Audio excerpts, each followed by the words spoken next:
All right, today was a very busy day at UNC Chapel Hill. Of course, we had a big-time football game that we, I guess, thought was going to be big Yeah. time. UNC hosting Clemson. And then, of course, the blue-white scrimmage here at the Smith Center where you see us here. But let's talk about the big football game where UNC and Clemson came in both needing a win, both kind of reeling and not living up to expectations early on in the season.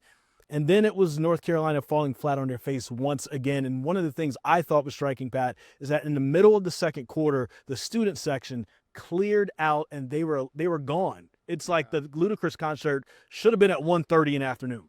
I don't think you can really blame them either. Like, I mean, it was 28-3 after the first quarter, and I saw people getting up to go to the stands. I don't know if they were leaving, going to the concessions. Ultimately, it really doesn't matter because Carolina's been sold a bad bill of goods here with Bill Belichick. This clearly is not working. We have no indication that it is going to work this year or ever. Like, one of the big themes of the press conference was, is this a rebuild? And I think that comes from Belichick and Lombardi himself, which was kind of a narrative that was pushed out there this week, but this is going to take a little bit, that they've got a recruiting class coming in, that they need to build this thing up.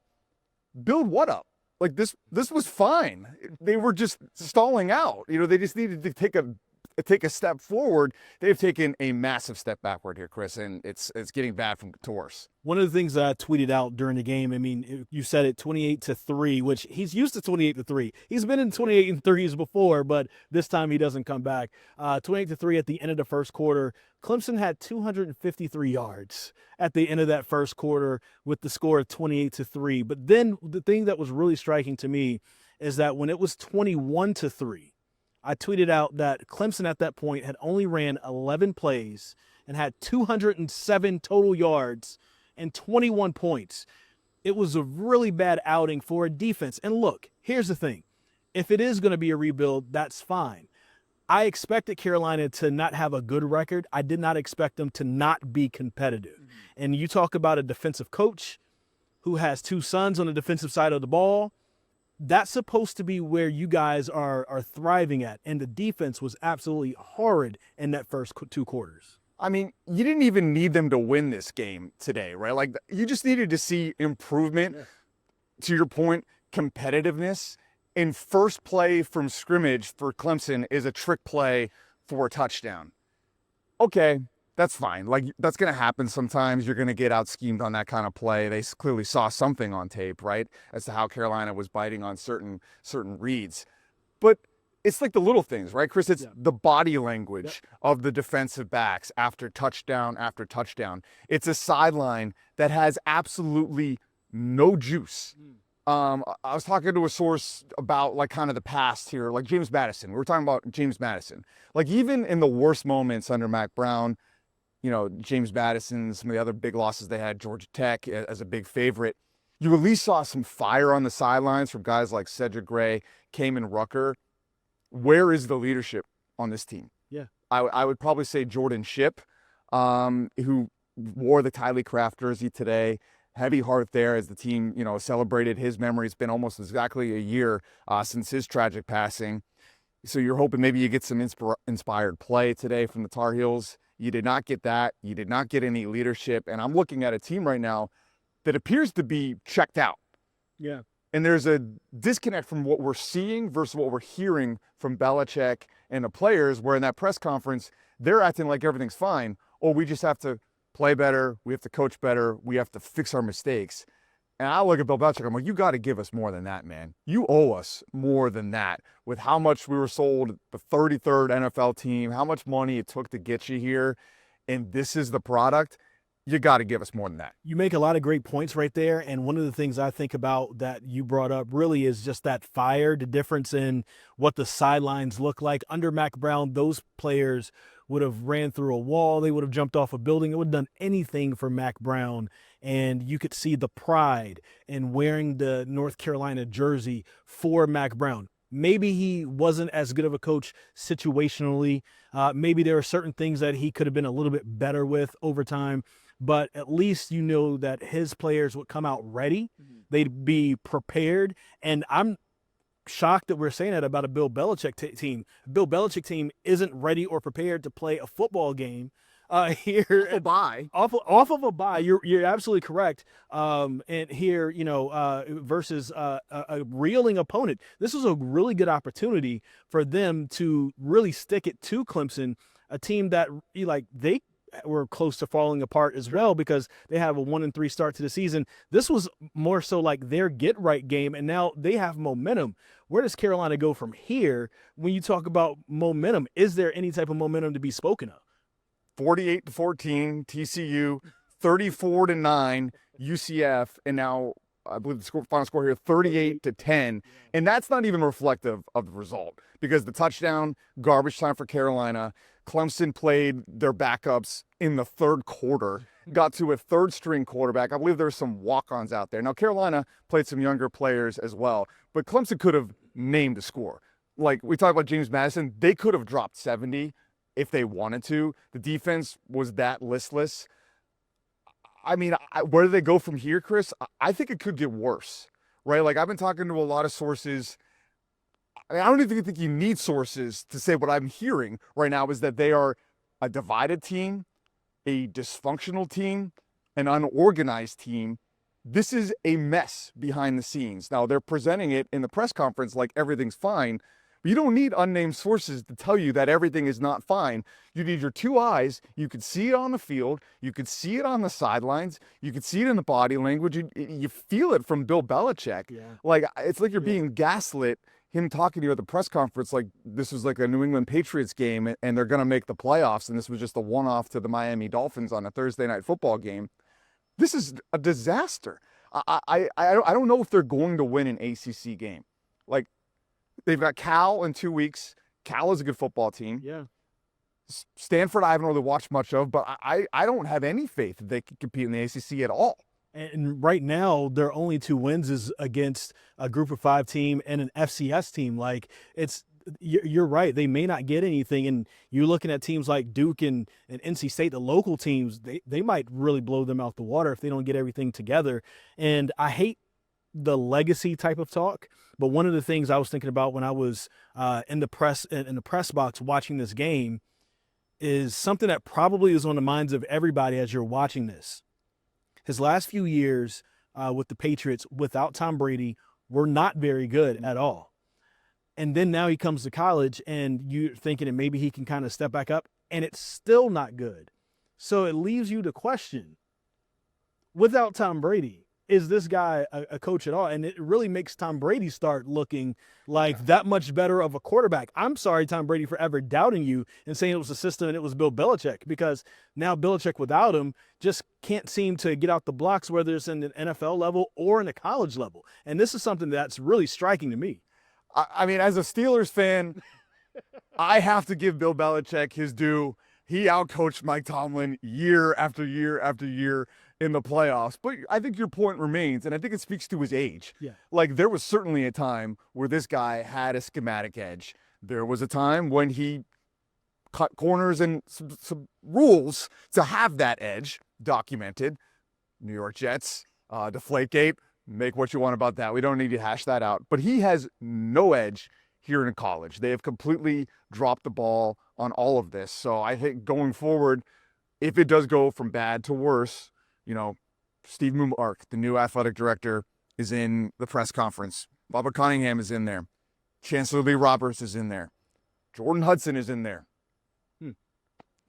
Doesn't even matter at this point. Like, she is the furthest thing of their problems. They have much bigger issues than that. And they're going to have to decide if they want to cut bait on this idea that they're going to build with Bill Belichick at 73 years old.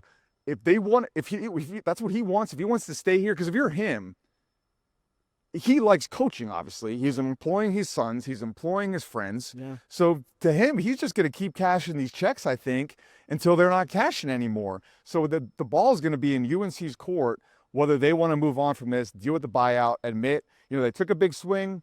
They clearly missed. There's no indication that this is going to get back on track. And if it does, you reassess it at that point in time. That's the thing I'm wondering is, at what point do you try to cut bait, or do you stay patient because of all the money that you sank into this now? Like, there's so much more money into this program, into Bill Belichick, than what it was under Mac Brown. So do you try to give this a second year, because you're only going to Ireland because of Bill Belichick, right? So do you try to you want to see that through, because you're going to be primetime television week 0 next year versus TCU once again because of Bill Belichick. Is it going to be somebody else on the sideline, or is it going to be Belichick? Because he's the reason why you're going to be there in the first place.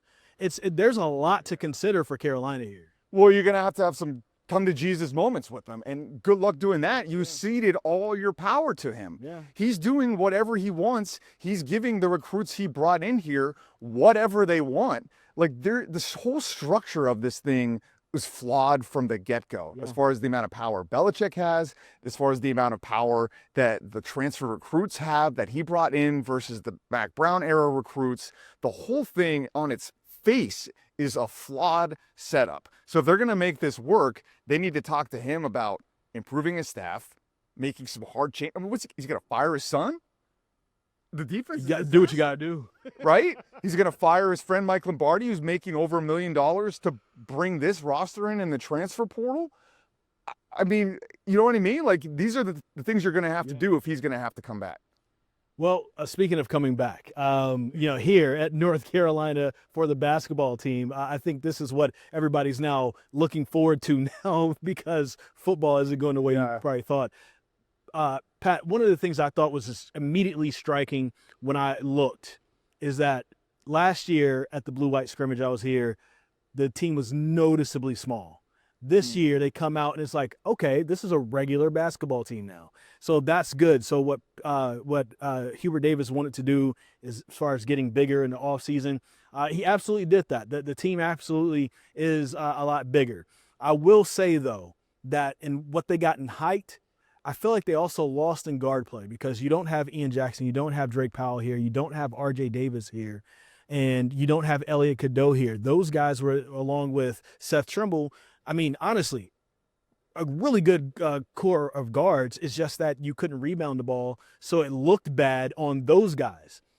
I will say that it feels like the guards are going to have to really try to pick it up to step up on a level as the big men, because Kyan Evans is a lot smaller than what I thought he'd end up being.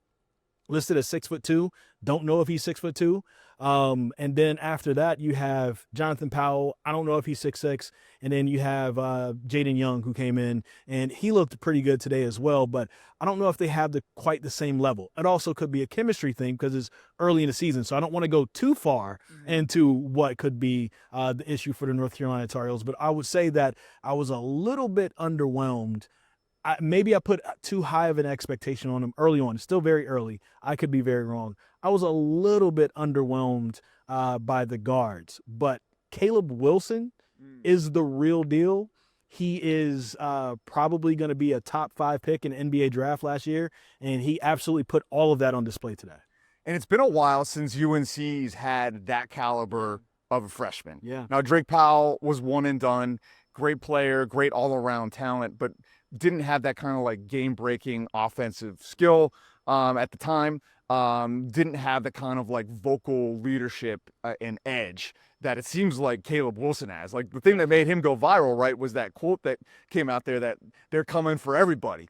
Duke, NC State, Wake Forest. And I think if there's one thing these UNC teams have needed under Hubert Davis, it is some edge. Because time and time again, I've been in the Smith Center, Chris, and it doesn't matter who the opponent is, and oftentimes it's an opponent that they should be dominating, and they aren't, because they come out with an entitlement with the name that's on the front of their chest, that assuming that because they're North Carolina, because they're all highly touted, that it's just going to work, and it hasn't. Like, yeah, I mean, they made the Final Four, they made the national championship, but overall, I think the Hubert Davis era has been a little bit of a disappointment. He's not on the quote-unquote hot seat, but this is a big year. There's clearly a big investment. We talked about the football investment. Clearly a big investment made in this year's roster compared to the past. I mean, getting the 7-footer and Henry Vasar, you're getting a, like you said, a potential lottery pick, and Caleb Wilson. You get Jaron Stevenson, an Alabama transfer. Kyan Evans, a kid that took Colorado State on a nice run in the tournament. This stuff ain't free. They hire a GM, Jim Tanner. Like, they are giving Hubert everything he needs to succeed. And we are out of the RJ Davis, Armando Bacot, Roy Williams era. Caleb Love, all these guys are gone. And we're going to find out if that's a good thing or a bad thing. Because I think it's been looked at as like, oh, maybe those guys are holding Hubert back. Maybe they were propping him up. I don't know. I'm going into this season with eyes wide open, but I think your point about maybe a little red flag in the roster construction is an interesting one. I wasn't at the scrimmage today. I was stuck at football at the press conference with Bill, but this time last year, those roster construction flags were raised, and they ended up being a curse all season long. I'd rather be too big than too small, though. Yeah. I think the part for me that I noticed is, and again, it's early.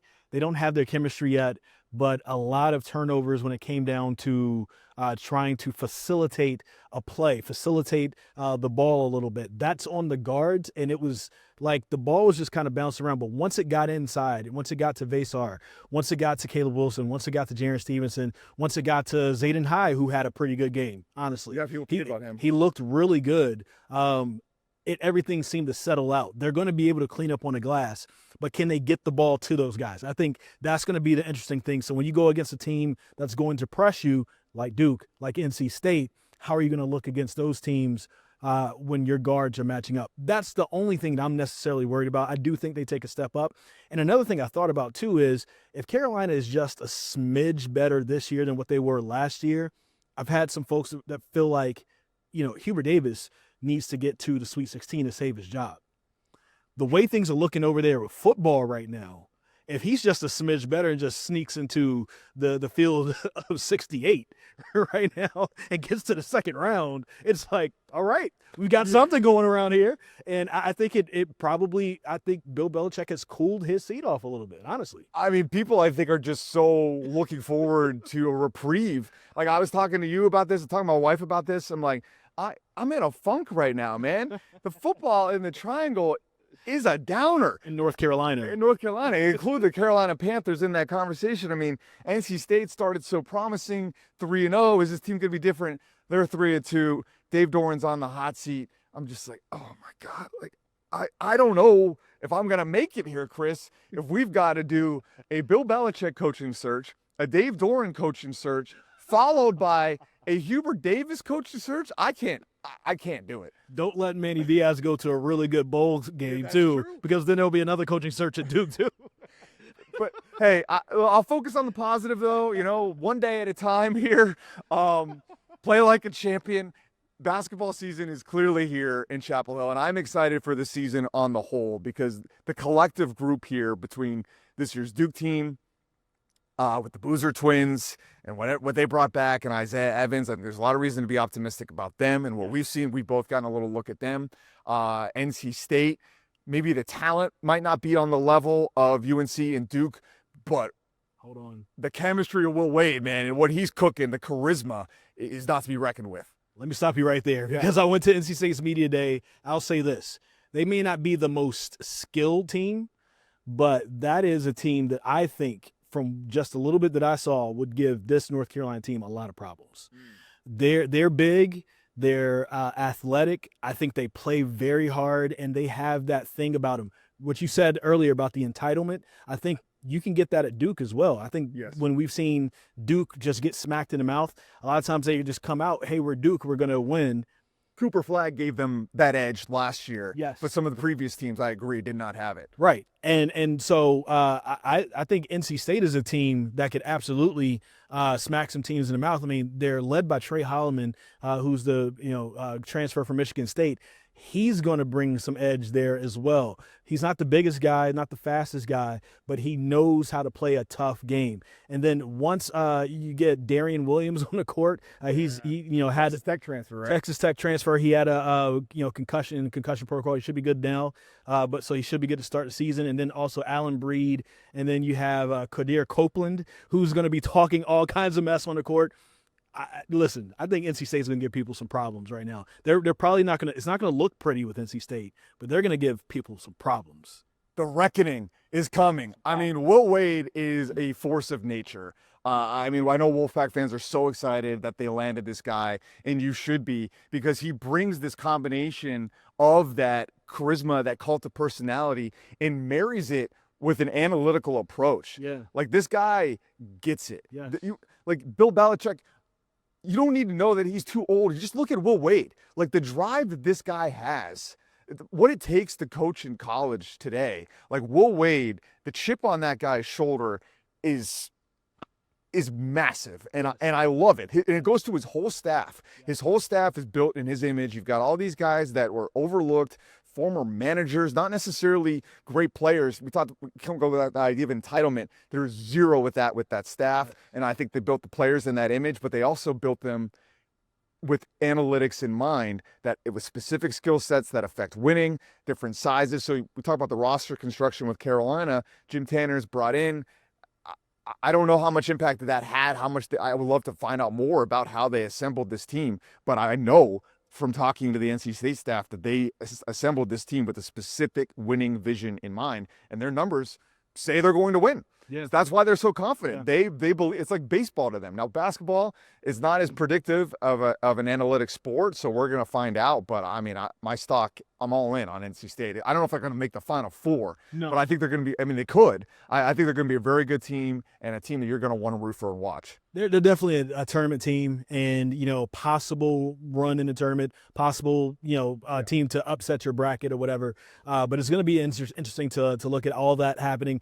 We're in the triangle, man. It's October. We got hockey starting up, basketball starting up, football's in the thick of it right now. We are in the thick of it, and we just got to get our wins from basketball and hockey right now. Yeah, I'm exhausted. I'm going to go home. I'm going to shower.